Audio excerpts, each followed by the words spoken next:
Sejam bem-vindos ao Mundo na Zona. Esse nosso programa aqui no canal do Zona Curva, em que a gente fala sobre política internacional toda semana. Eu sou a Giovana Branco, eu sou doutoranda em ciência política e pesquisadora de política russa, e hoje eu tô aqui pra gente falar sobre os principais acontecimentos dos últimos dias, começando com protestos universitários nos Estados Unidos. A gente tem observado uma onda de protestos em grandes universidades norte-americanas que são pró-Palestina estes protestos, né? São contrários à operação israelense na faixa de Gaza, pedem por um cessar-fogo e também vem demandando algum tipo de resposta mais coerente das próprias universidades.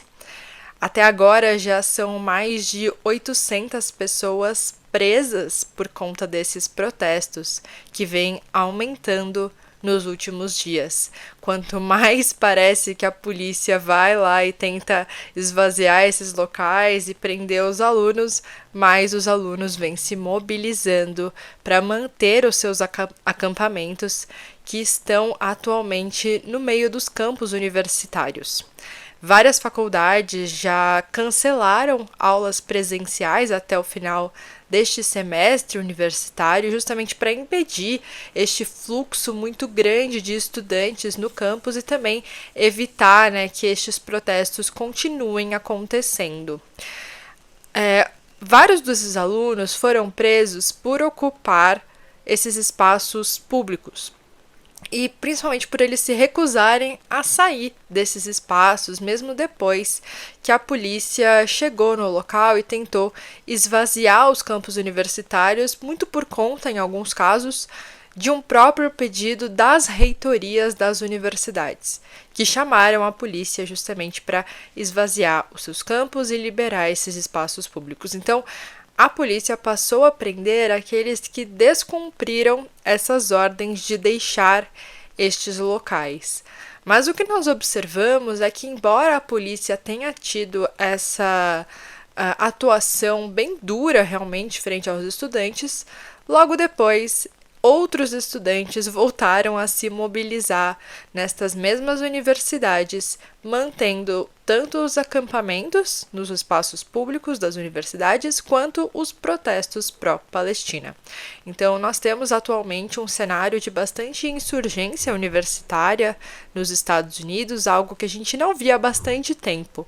Muitos desses alunos estão, inclusive, comparando o que eles vêm fazendo agora, ou pelo menos o que eles estão tentando alcançar, com a série de protestos universitários que aconteceram nos anos 80 também nos Estados Unidos, que também demandaram algumas atuações mais duras das universidades, alguns posicionamentos frente a algumas empresas que também tinham ligações com empresas bélicas no período.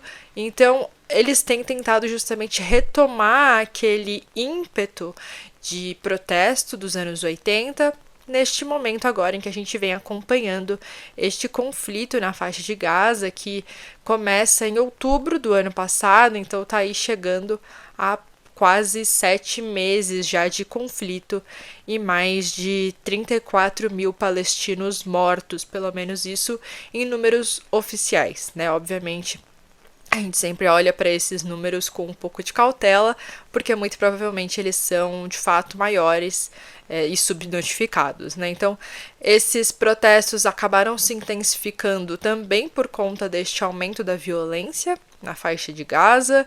Eles já vem acontecendo há bastante tempo, mas tomaram uma outra proporção realmente nessas últimas 2 semanas, na medida em que os alunos passaram a ser presos. Eu acho que essa foi a grande mudança de chave ali para compreender este evento, porque esses protestos vêm acontecendo já há muito tempo, mas na medida em que a violência na faixa de Gaza foi aumentando, foi se tornando cada vez mais escancarada para o mundo, embora eu acho que desde o dia 7 de outubro isso já tenha ficado muito claro, esses estudantes agora se mobilizam e acabam recebendo essa resposta policial que muitos consideram desproporcional para o tipo de atuação que eles vêm fazendo.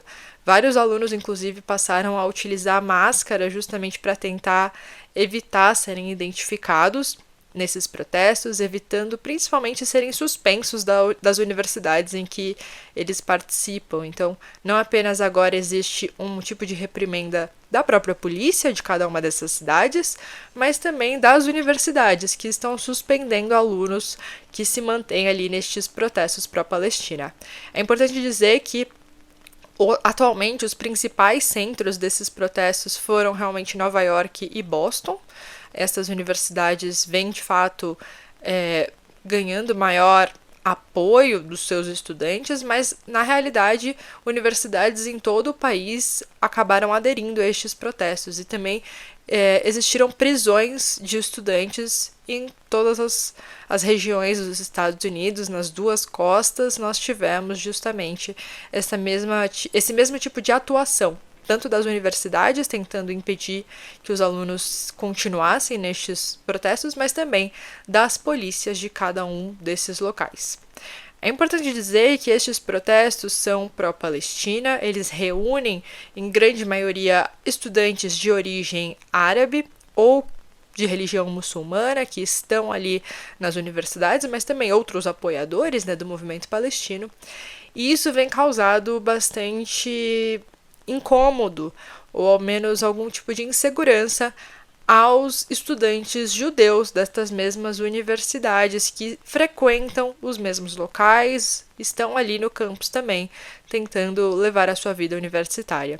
Vários alunos judeus já declararam que se sentem inseguros nas suas universidades, uma vez que os manifestantes vêm assumindo posições não apenas pró-Palestina, mas principalmente posições antissemitas, então claramente preconceituosas, algo que a gente deve ficar olhando, e levar em consideração. Vários estudantes, mesmo líderes universitários, já tiveram falas gravadas com um tom antissemita, e isso muito provavelmente é o que causa essa insegurança nos alunos judeus, que vem se declarando cada vez mais difícil a vida e a convivência nessas universidades, espaços que deveriam ser justamente de convivência entre os alunos. Eles também acabaram criticando as próprias universidades e as reitorias por não fazerem o suficiente para garantir a sua segurança no próprio campus. Então, as universidades aí vêm levando críticas de ambos os lados que apoiam cada um das partes deste conflito, justamente por não conseguirem garantir a ordem no geral. Acho que essa é a crítica maior de ambos os lados. Os manifestantes pró-Palestina vêm demandando principalmente duas coisas. A primeira delas é o fim das hostilidades em Gaza, então eles estão pedindo por um cessar-fogo, declaram o tempo inteiro que 34 mil mortos do lado palestino já é demais para estes meses, e que, portanto, os Estados Unidos deveriam, de alguma forma, pressionar mais o governo israelense para conseguir alcançar este cessar-fogo na faixa de Gaza.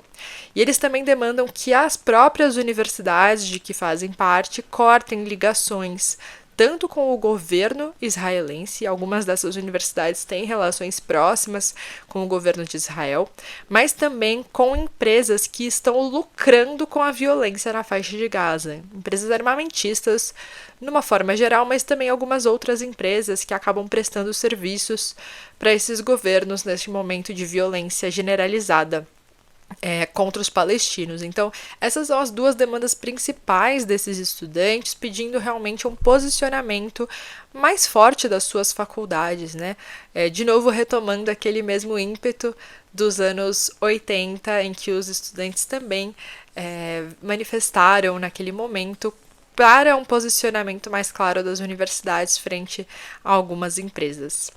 No geral, esses protestos vêm sendo realizados de forma pacífica, e os universitários continuam permitindo a presença destes protestos. Os líderes universitários se mantêm ali muito engajados. Mas agora a gente vai acompanhar para observar justamente qual vai ser a reação da polícia no longo prazo e também qual vai ser a reação das universidades, se elas vão de fato ceder a essas demandas dos próprios estudantes ou se eles serão mais ainda reprimidos e retirados dos campos universitários finalizando, portanto, esta onda de protestos nos Estados Unidos. Lembrando que nós teremos eleições norte-americanas no final desse ano. E essa onda de protestos tem sim relação com isso. A gente às vezes olha isso como eventos separados, mas na verdade vem mostrando muito como que os diferentes partidos vêm também lidando com estes protestos universitários, né? Como que a política acaba por ser influenciada também por esses movimentos civis. Então, de alguma forma, a gente está observando um país que se diz altamente democrático, que permite esta liberdade de expressão, mas que vem cerceando justamente alguns discursos pró-Palestina em universidades. Então, estamos acompanhando justamente como que estes protestos podem ter efeitos nas eleições, na medida em que republicanos e democratas têm atuações um pouco diferentes frente a estes estudantes e também às suas demandas em relação às relações com Israel. Espero que vocês tenham gostado do vídeo de hoje. Se tiverem qualquer dúvida sobre esses assuntos, comentem aqui embaixo. E também, se tiverem sugestões para os vídeos das próximas semanas, também não deixem de falar por aqui. Muito obrigada e até o próximo vídeo.